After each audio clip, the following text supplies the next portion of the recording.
अपने चंचल मन को एवं चंचल उपयोग को स्थिर करने के लिए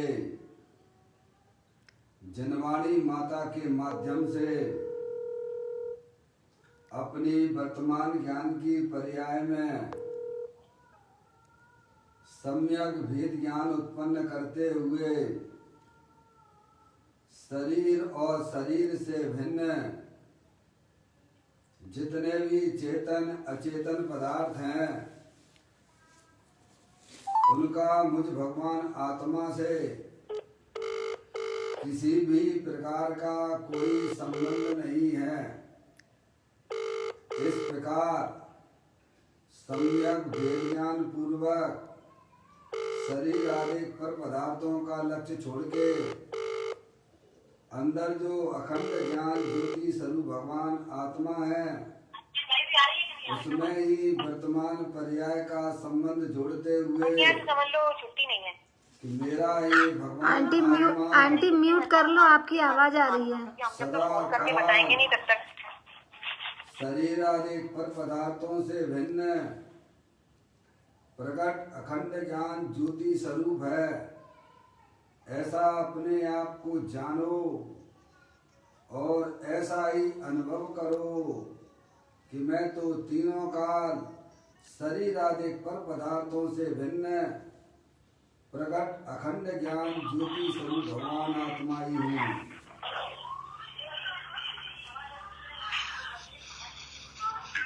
हेलो, सभी लोग अपना मोबाइल म्यूट कर लें। म्यूट कर लो आंटी, आवाज आ रही है।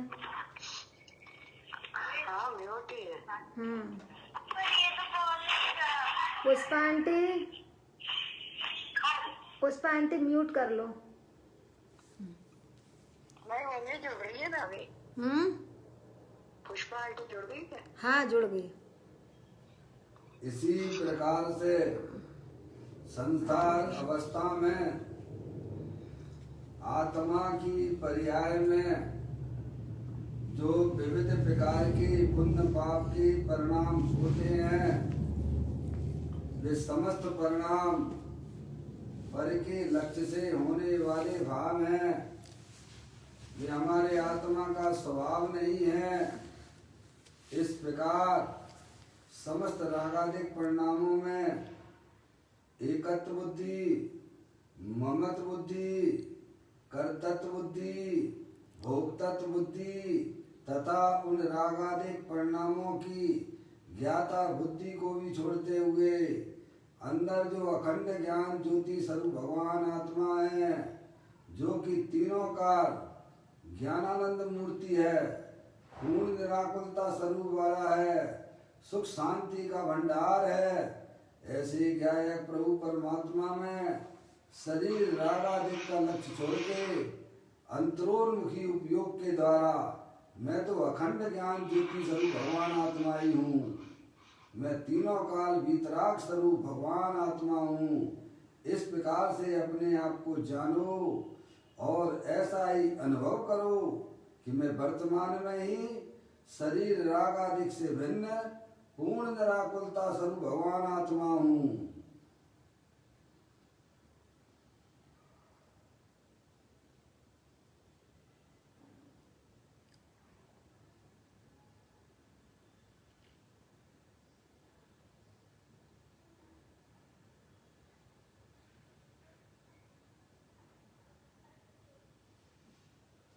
इसी प्रकार से संसार अवस्था में आत्मा की पर्याय में जो पर के लक्ष्य से होने वाला ज्ञान है वह परलक्षी ज्ञान भी हमारे आत्मा का स्वभाव नहीं है। इस प्रकार वह समस्त परलक्षी ज्ञान में भी सम्यक भेद ज्ञान उत्पन्न कीजिए। ये शरीर आदि और परलक्षी ज्ञान मेरे आत्मा का स्वभाव नहीं है। यह तो इंद्रिय जनित ज्ञान है। मैं तो तीनों काल अतीन्द्रिय ज्ञान आनंदमयी वस्तु हूँ, चैतन्य वस्तु हूँ, अमूर्तिक प्रदेश वाला भगवान आत्मा हूँ। ऐसा अपने आप को जानो और ऐसा ही अनुभव करो। शरीर रागादिक और परिलक्षी ज्ञान की पर्याय का भी लक्ष्य छोड़ के मैं तो अखंड ज्ञान ज्योति स्वरूप भगवान आत्मा ही हूँ, ऐसा अपने आप को जानो और ऐसा ही अनुभव करो।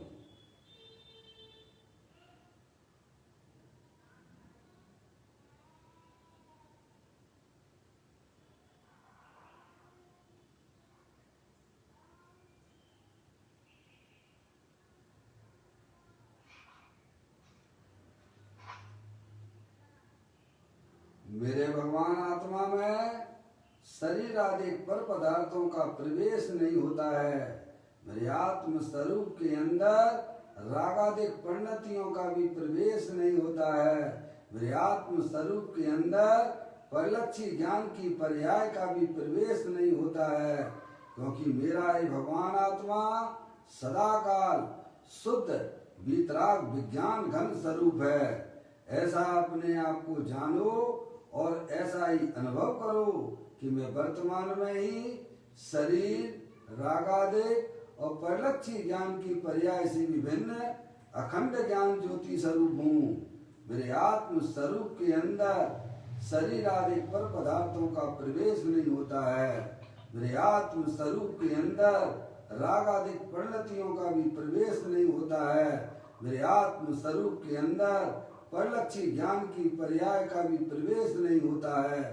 मैं तो तीनों काल शुद्ध वीतराग विज्ञान घन स्वरूप भगवान आत्मा ही हूँ।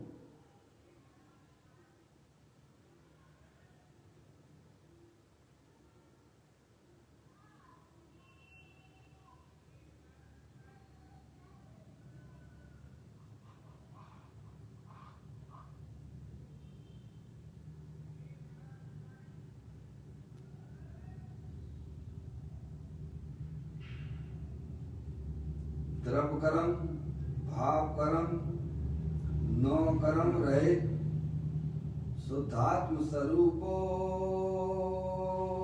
हम। मेरा ये भगवान आत्मा वर्तमान में ही ज्ञाना वर्णादि 8 कर्मों से रहित है। मेरा ये भगवान आत्मा जो पर्याय में होने वाले मोराग देश के परिणाम जो कि भाव कर्म है, इनसे मेरा भगवान आत्मा वर्तमान में रहित है। ये शरीर आदि जो 9 कर्म है उनसे भी मेरा भगवान आत्मा रहित है। मैं तो परम पवित्र शुद्धात्मा हूँ। ऐसा अपने आप को जानो और ऐसा ही अनुभव करो कि मैं तो इस विश्व में एकमात्र परम पवित्र शुद्धात्मा ही हूँ।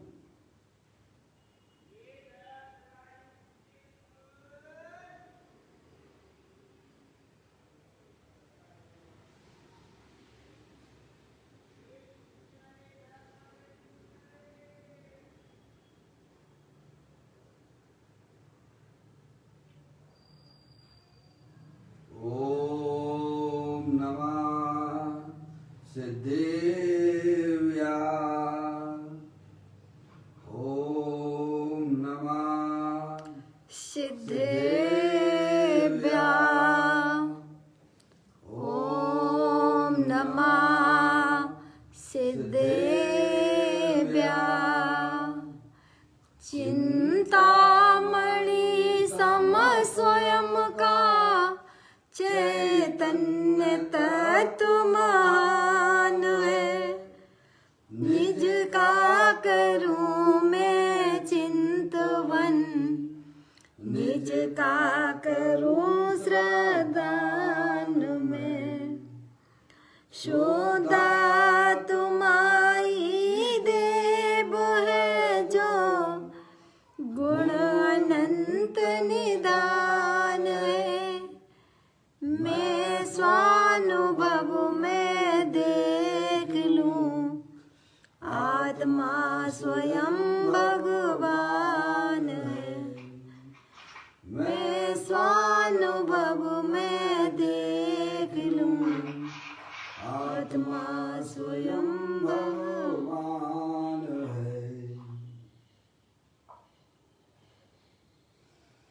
द्रव्य दृष्टि जनेश्वर और पर्याय दृष्टि बनेश्वर की चर्चा महान ग्रंथ के माध्यम से हम और आप इसका यहाँ स्वाध्याय कर रहे हैं। आज का बोल है 813 नंबर का बोल है, पेज नंबर 186 और 87 पर यह बोल आया है। आप लोग पुस्तक निकाल लीजिएगा, मैं बोल को पढ़ता हूँ। अब तो 15,000 लोग सुनते हैं।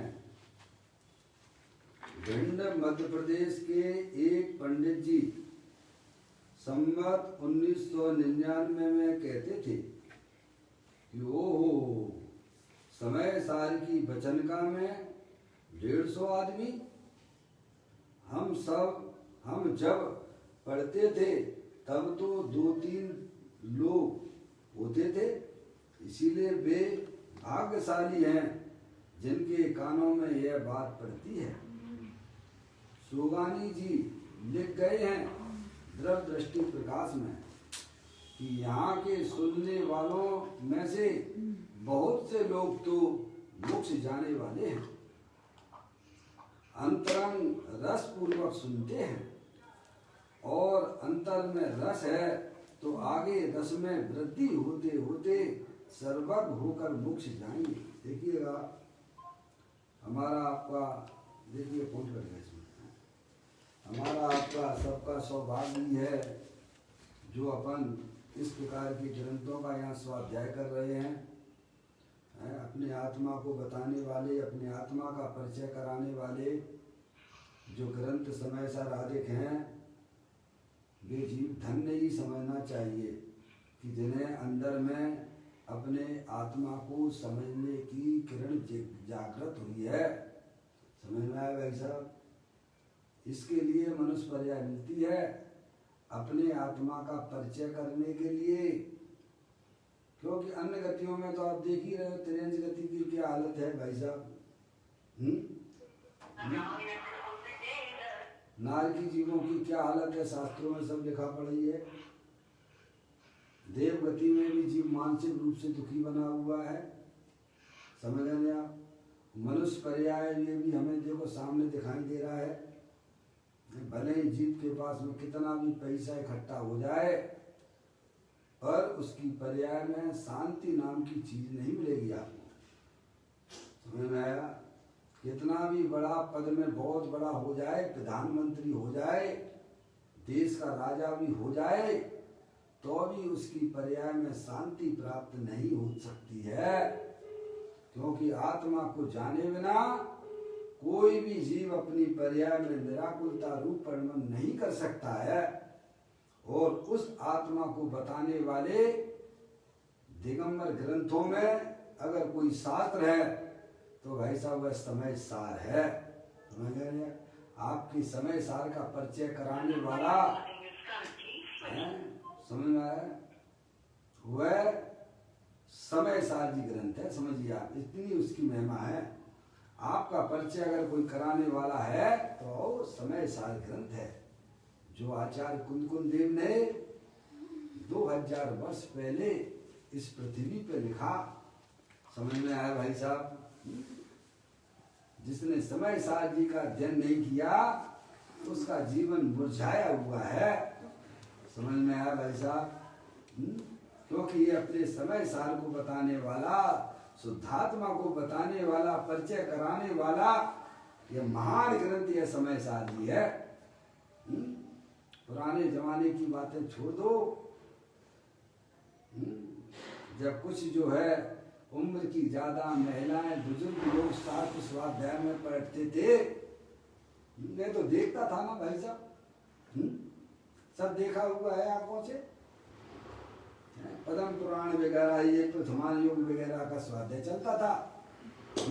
मैंने आप, और उसमें भी जो है आधे सोते थे आधे सुनते थे। पहले की बात है तो ये थी भाई साहब। यहाँ पर ये इन्होंने ये बात कही है,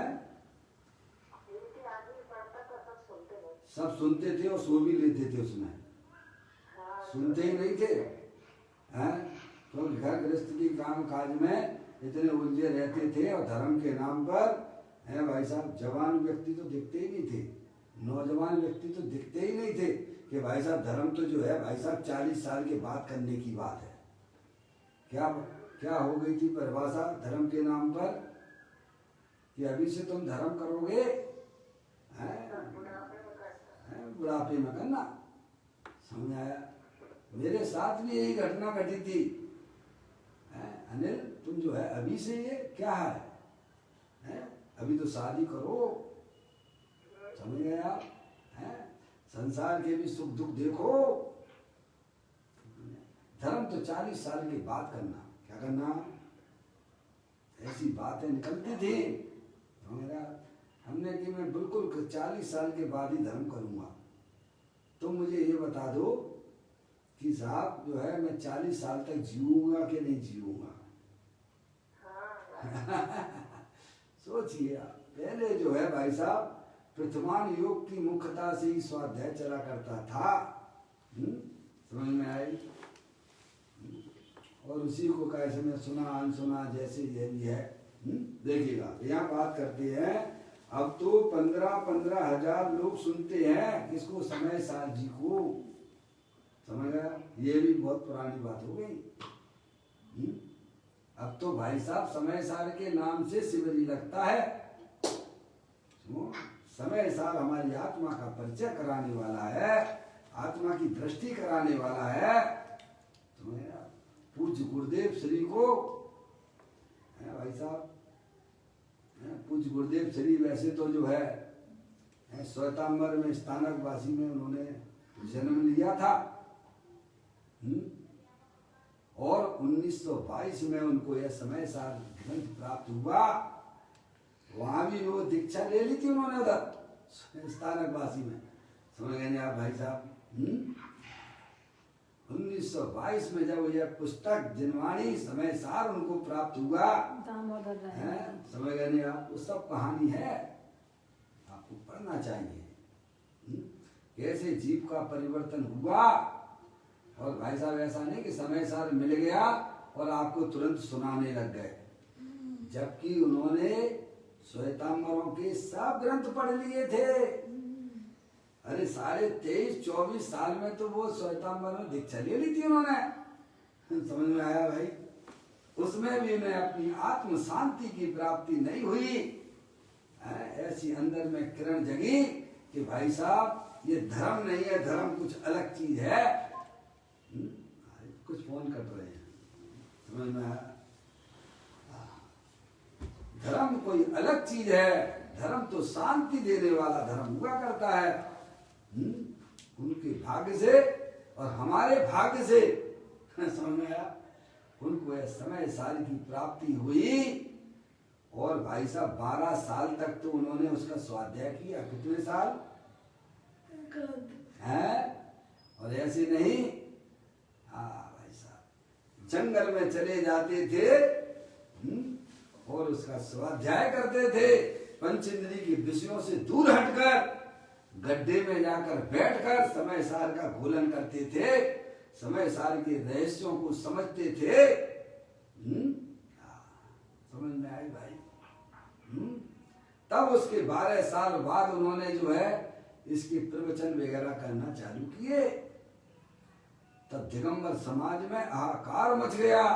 ये धर्म कौन सा निकल आया? समझ में आया?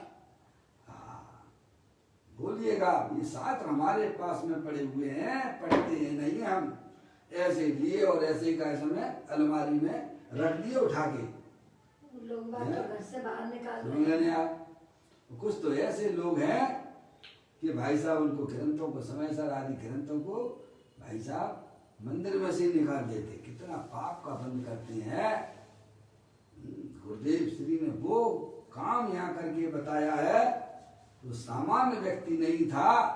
आप उसे पहचानिए। जब आप समय सार पढ़ेंगे तब आपको सब समझ में आया। लोगों ने बहुत समय सार का विरोध किया, लेकिन भाई साहब जब वे भी समय सार पढ़ने लग गए विरोध करने वाले, समझ में आया? क्योंकि अपने आत्म कल्याण से सीधा कनेक्शन इसका जुड़ता है। समझ में आया भैया? तो कहते हैं अब तो 15-15 हजार लोग सुनते हैं भिंड की बात करते हैं, भिंड की बात समझ में आया भैया। भिंड मध्य प्रदेश के एक पंडित जी संवत 1999 में कहते थे कि वो समय सार की बचनका में 150 आदमी, क्या भाई, अभी तो हजारों की लाइन लग जाती है, शिविर ही लगते हैं, समझ रहे, तो कहते 150 आदमी। वो उसको यही आश्चर्य होता था कि समय सार जी जैसा ग्रंथ है, जहाँ जो है हमारे दूसरे पंथ वाले, इसी पंथ वाले, समझ में आया है?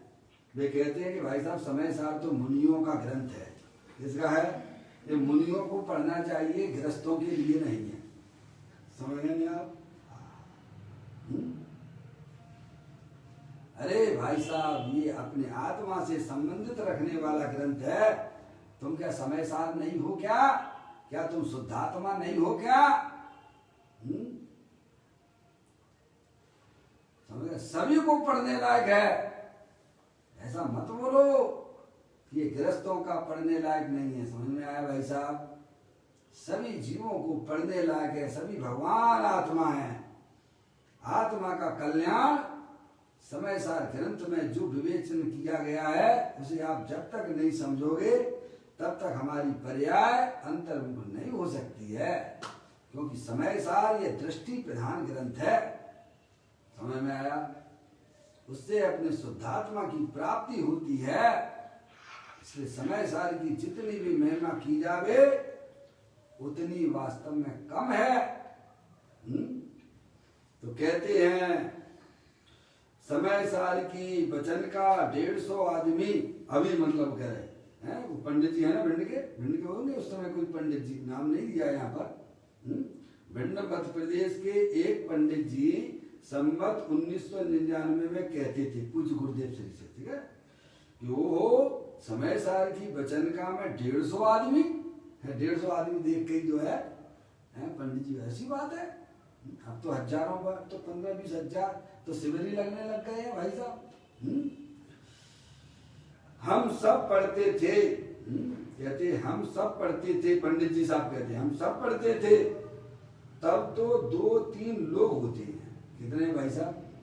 2-3 लोग होते थे समय सार को पढ़ने वाले। जब पूज्य गुरुदेव श्री का उदय हुआ दिगंबर समाज में, उन्हें कठिन लगता था, जबकि बिल्कुल भी कठिन नहीं है। एक बार भाई साहब आप जो है समय सार को अपना, जैसे भोजन हमारे लिए शरीर के लिए जरूरी होता है, वैसे भाई साहब इसको अपना भाई साहब संगी बना लो, साथी बना लो। पूज्य गुरुदेव श्री भाई साहब उस समय सार को स्वाध्याय में, प्रवचन में 19 बार तो प्रवचन किए उन्होंने उस ग्रंथ के हैं। और जिंदगी में 2 ग्रंथों का उन्होंने कभी भी उसका अभाव नहीं किया। एक समय सार जी ग्रंथ और एक मोक्ष मार्ग प्रकाशक नाम का ग्रंथ।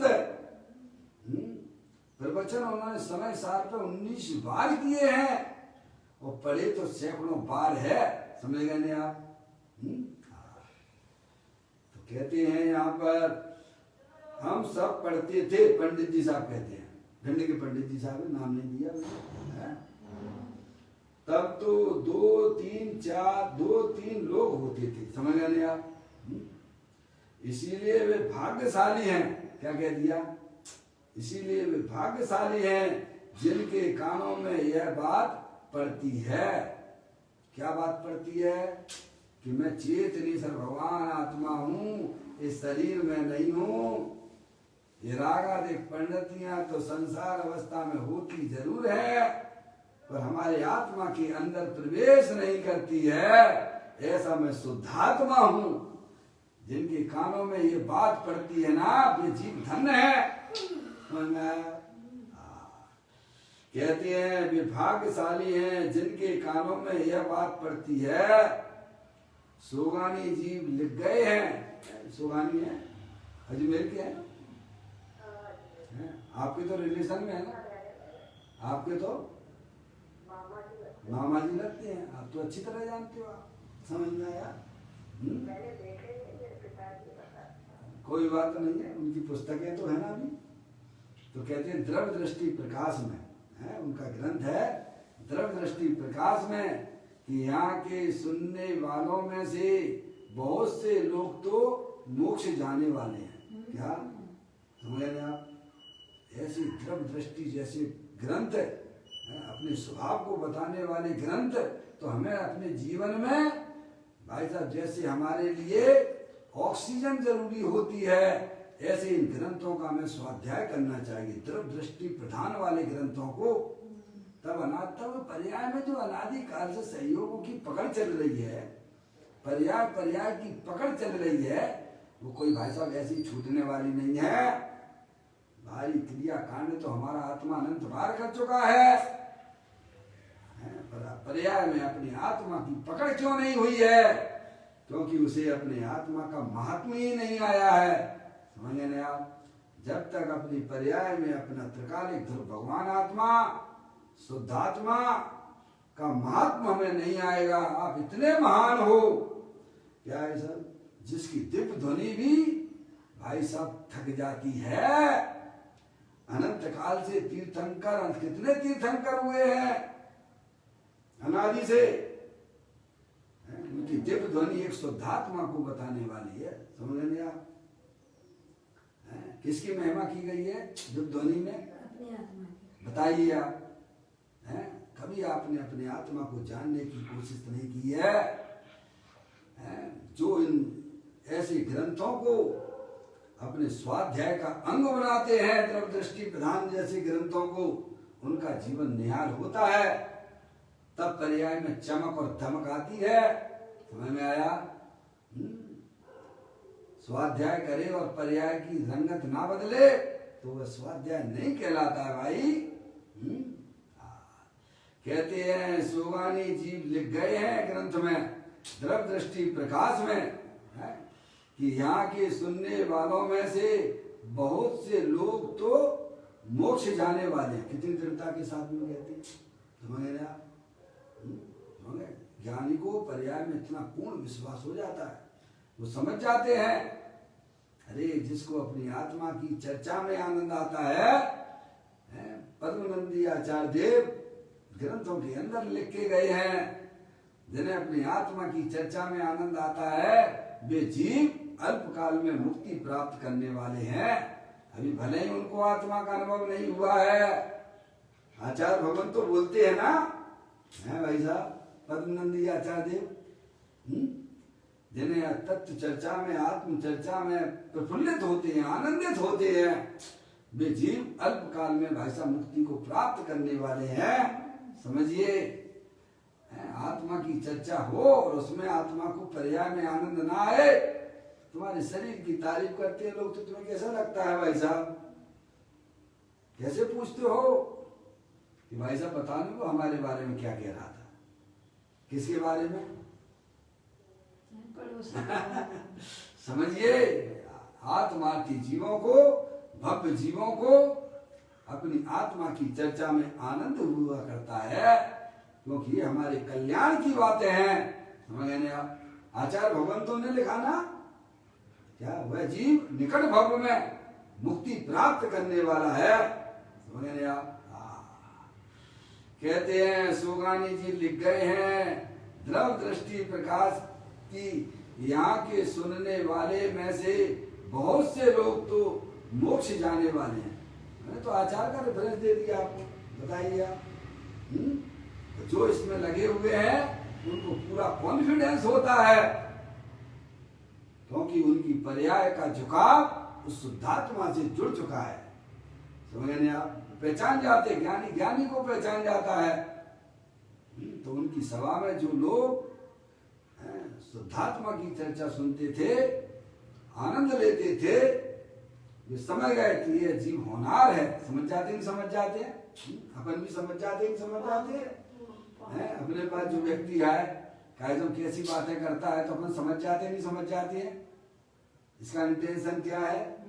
ऐसे ही स्वाध्याय में बैठने वाले ज्ञानियों की सभा में वे भी समझ जाते हैं कि भाई साहब से जो है अपने चैतन्य स्वरूपी भगवान आत्मा की चर्चा में बहुत आनंद आता है। समझ रहे हैं? आनंदित होकर अपने वस्तु स्वरूप को सुनना चाहिए भाई साहब, रोते रोते नहीं। रोते रोते तो जीव है, लौकिक में भी विदा करते हैं तो भाई साहब कैसे करते हैं?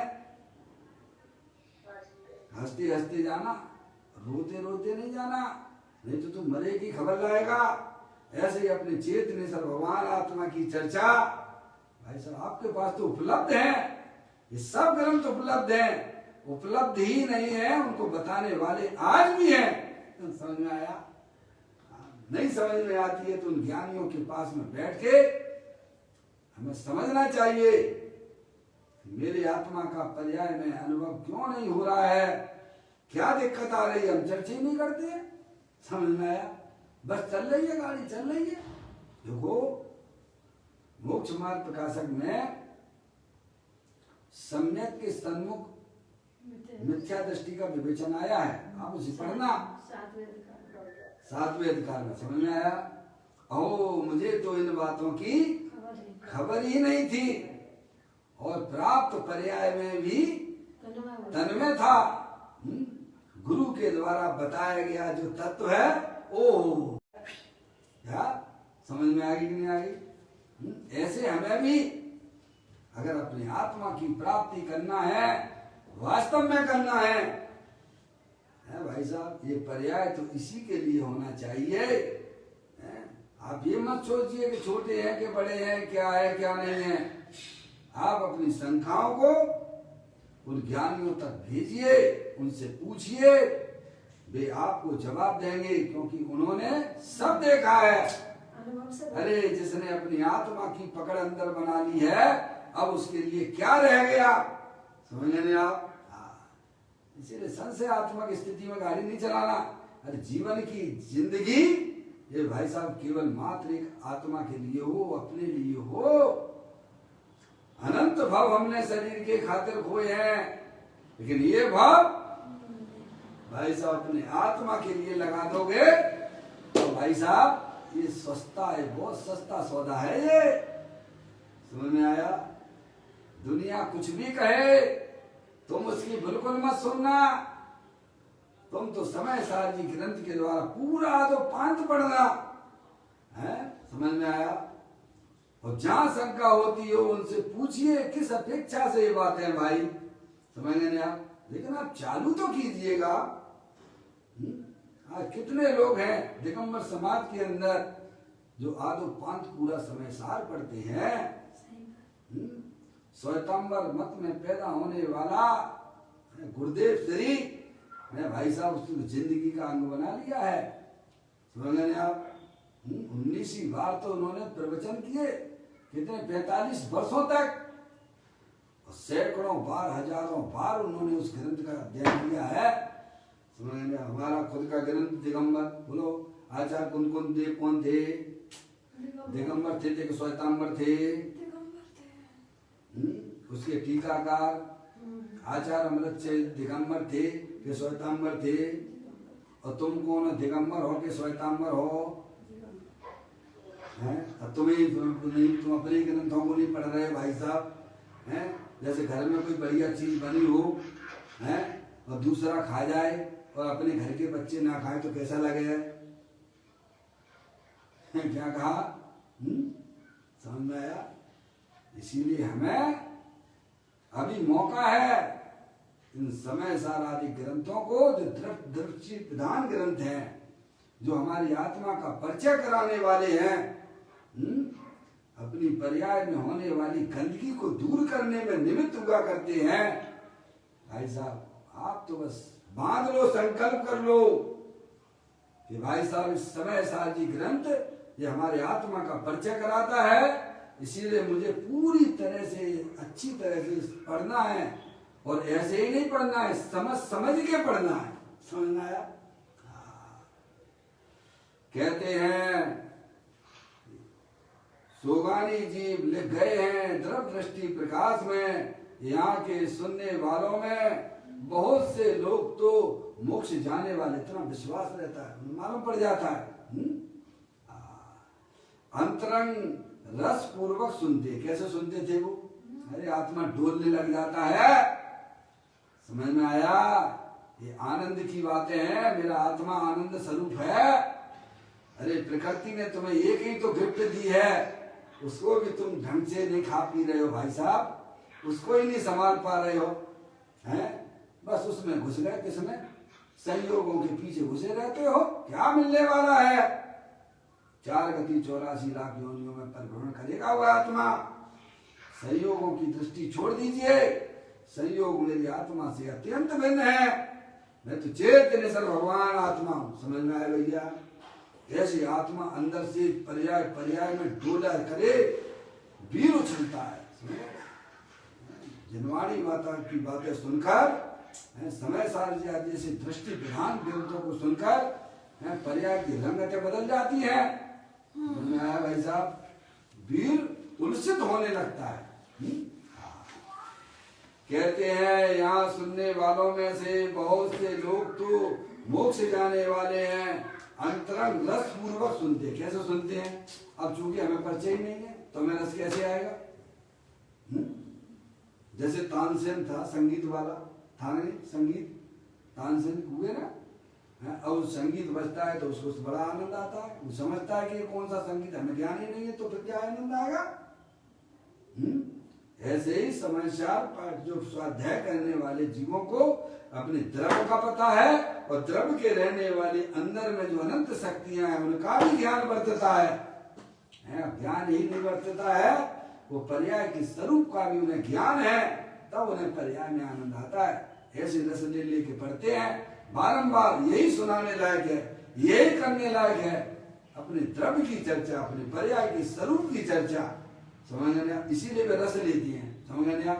क्योंकि उन्हें मालूम है कि जगत में अगर कोई करने लायक कार्य है तो अपने आत्मा का परिचय करना, अपने आत्मा की महिमा जितनी जितनी पर्याय में आती है भाई साहब, उसकी पर्याय की रंगत बदलती चली जाती है और होने वाले दुख जो हैं वे विलय को प्राप्त हो जाते हैं। ऐसी अद्भुत चर्चा समय सार के अंदर पड़ी हुई है। कहते हैं अंतरंग में रस पूर्वक सुनते हैं और अंतर में रस है तो आगे रस में वृद्धि होती होते सर्वज्ञ होकर मोक्ष जाएंगे। क्या भाई? क्यों भाई साहब? उन्हें क्यों आनंद आता है? क्योंकि उन्हें अपने आत्मा का परिचय है। समझ गए आप?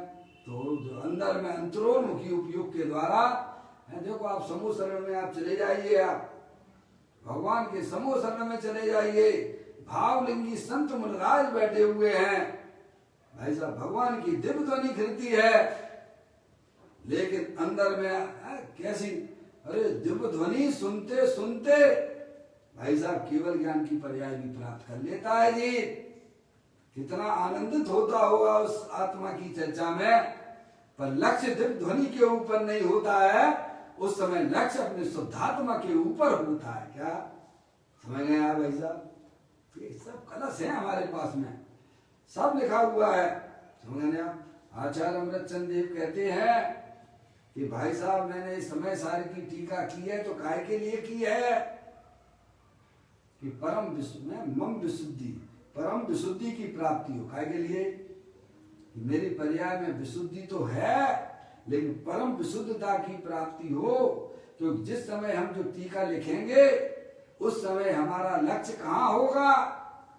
शुद्धात्मा के ऊपर होगा। बार में यही कहा जाएगा कि आचार्य अमृतचंद देव ने इसकी टीका की है तो कहते मुंह में मत नाचना, तो जड़ की क्रिया जड़ में हो रही है। मैं तो भाई साहब उस समय टीका करते समय भी लक्ष्य हमारे शुद्धात्मा की तरफ रहता है, इसीलिए वो पर्याय में भाई साहब परम विशुद्धता की प्राप्ति हो जाएगी। तो यहाँ भी कहते हैं अंतरंग रस पूर्वक सुनते हैं, आनंदित होना चाहिए। अपनी बात है भाई साहब, अंतर में रस है तो आगे राग में, आगे रस में वृद्धि होते होते सर्वज्ञ होकर मोक्ष जाएंगे। इसीलिए उन्हें विश्वास है। इसीलिए वो कहते हैं कि जो हमारे सभा में जो लोग आते हैं इसमें से कई जीव तो भाई साहब मोक्ष जाने वाले हैं। क्यों? क्योंकि वो अपने आत्मा की चर्चा, शुद्धात्मा की चर्चा आनंदित होकर सुनते हैं। समझ गए? आनंद कैसे आएगा? हम तो काय में आनंद माने बैठे हैं, संयोगों में आनंद माने बैठे हैं। आनंद मिलता है क्या? बताइए आप। पंच इंद्रिय के भोगों में आनंद माने बैठे हुए हैं, वहां आत्मा का कोई आनंद वानंद नहीं है भैया। आनंद रूप वस्तु अगर अंदर है जगत में, शांति रूप अगर वस्तु है तो तुम्हारा आत्मा है, सुख शांति से लबालब भरा हुआ है। जिसे आचार्य अमृतचंद देव ने 32वें नंबर के कलश में भी यही बात की है।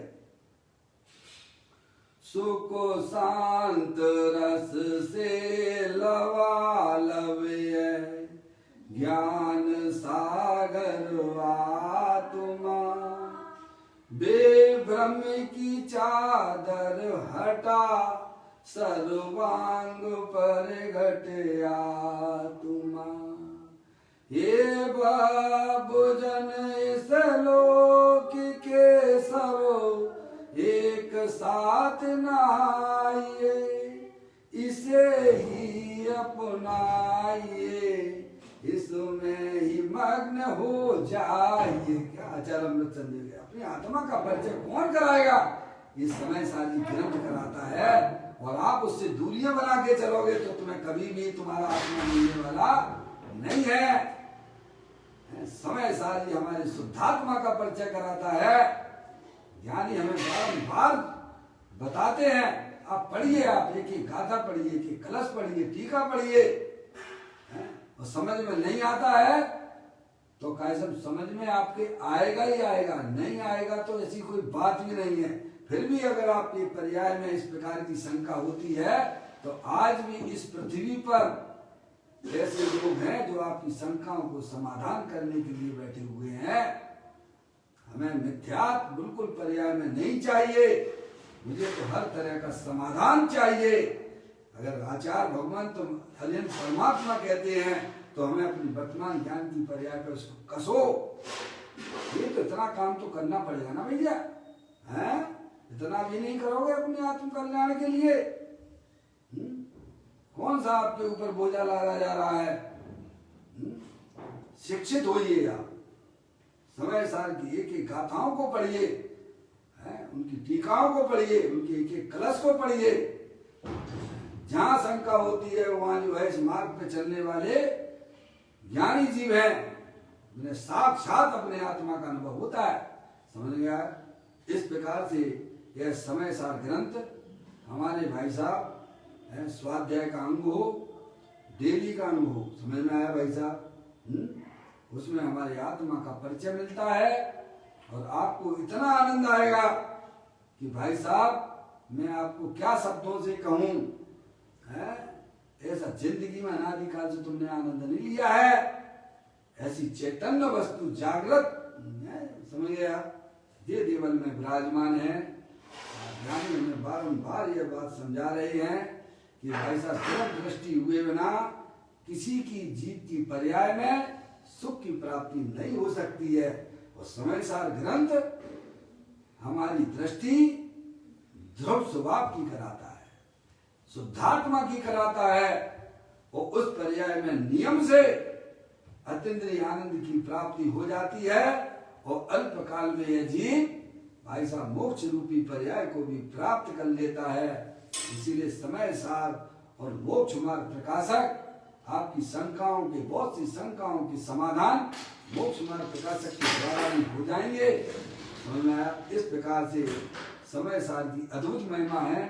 जितनी भी शब्दों से की जावे उतनी वास्तव में उसके लिए बहुत कम है। हमें जीवन में समय सार जी का अध्ययन बराबर चाहिए, क्योंकि वही हमारे आत्मा का एकमात्र परिचय कराने वाला है। इस प्रकार से यह द्रव दृष्टि प्रधान समय सार जी ग्रंथ है और अनादिकाल से हमारी पर्याय दृष्टि है। उस पर्याय दृष्टि से छुटकारा प्राप्त करने के लिए ये समय सार ग्रंथ हमारे लिए निमित्त रूप से हो जाता है। इस प्रकार यह बहुत ही सुंदर बात है। आज हजारों लोग का समय सार की बातें सुनकर प्रसन्नित होते हैं, आनंदित होते हैं, दौड़े दौड़े आते हैं। समझ गए आप? इसे आप कोई छोटा मोटा शास्त्र ना समझिए, समझ गए आप? बहुत बड़ा महान ग्रंथ है समय सार, जो हमारा सीधा डायरेक्ट हमारे आत्मा से मिलन कराता है। इस प्रकार यह 813वें नंबर के बोल में हमें समय सार जी के द्वारा अपना ज्ञान निर्मल करना चाहिए। अपनी अज्ञानता अनादिकाल से पर्याय में चल रही है, उसको दूर करने में भी यह निमित्त होता है। समय अपना हो गया, कल फिर नए बोल के साथ में। चैतन्य का स्मरण प्रति क्षण करो रे, दुख के अनंत भव के अनंत दुख को अक्षय अनंत